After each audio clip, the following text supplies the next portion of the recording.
พิธีมอบรับหน้าที่หัวหน้าแผนกการเงินแขวงระหว่างผู้เก่าและผู้ใหม่ได้จัดขึ้นในวันที่13พฤศจิกายน2025นี้อยู่ที่ห้องประชุมห้องว่าการแขวงให้เกียรติของร่วมของทานสนธนูธรรมวงศ์เลขาคณะบริหารงานภาคแขวงมีบดาลต่างหน้าแผนกการแขนงการออมคางแขวงตลอดหอดพนักงานวิชาการคงเขตการเงินเข้าร่วมท่านคำปุ้นศรีหาลาดกรรมการคณะกรรมการปกครองแขวง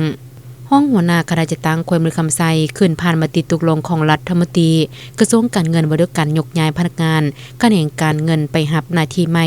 อยู่แขนงการอื่นรัฐมนตรีกระทรวงการเงินตกลงยกย้ายท่านบุญเลี้ยงดวงสะเภาทองหัวหน้าแผนกการเงินแขวงไปรับหน้าที่ใหม่อยู่ห้องว่าการแขวงและมติกองประชุมสภาประชาชนแขวงว่าด้วยการรับห้องเอาห้องประธานปกครองแขวงและกรรมการคณะกรรมการปกครองแขวงกองประชุมตกลงแต่งตั้งท่านบุญเลี้ยงดวงสะเภาทองเป็นรองประธานคณะกรรมการปกครองแขวงและแต่งตั้งท่านพันเสงวิภาวันกรรมการคณะกรรมการปกครองแขวงเป็นหัวหน้าแผนกการเงินแขวง